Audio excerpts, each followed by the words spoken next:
गरीब नवाज कहते हैं जब कोई जिना करता है और जिना करने के बाद गुस्ल करता है तो गुस्ल के जितने कतरे उसके बदन से टपकते हैं, हर कतरे के बदले में एक एक साल का गुनाह उसके नामे अमाल में लिखा जाता है।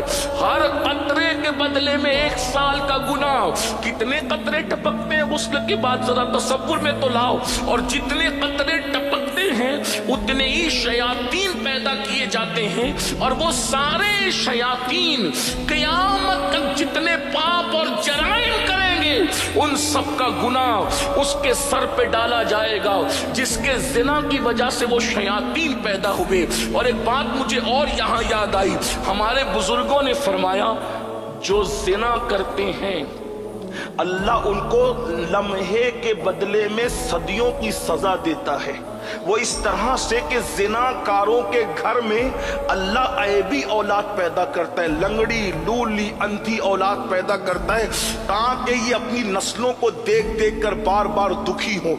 हालांकि हर एक के घर में ऐसा नहीं, लेकिन 99% लोगों के घर में ऐसा ही होता है जिना की वजह से। अब इसका ये मतलब नहीं कि किसी के घर में ऐबी औलाद देखो तो उस पर शक करने लगो कि ये बदकार लोग हैं, ऐसा नहीं है।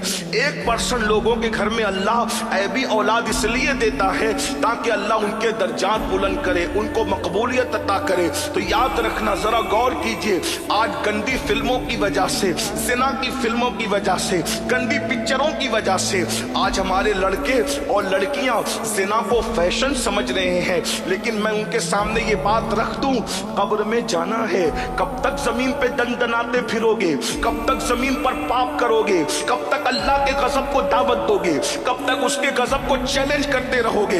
याद रखना, हदीस पाक में आता है अल्लाह के सच्चे रसूल सादिक व मज़दूक मुस्तफा करीम रऊफुर रहीम सल्लल्लाहु अलैहि वसल्लम फरमाते हैं जिना करने वालों को क़यामत के दिन जहन्नम की आग की कमीज पहनाई जाए। जिना करने वालों के कान तक ये आवाज पहुंचे, हुजूर अलैहिस्सलाम ने फरमाया उनको क़यामत के दिन जहन्नम की आग की बनी हुई कमीज पहनाई जाएगी। और इतना ही नहीं, हदीस पाक में तो यहां तक आया जिस उज़्व से उन्होंने जिना किया होगा उस पर जहन्नम के हथौड़े बरसाए जाएंगे।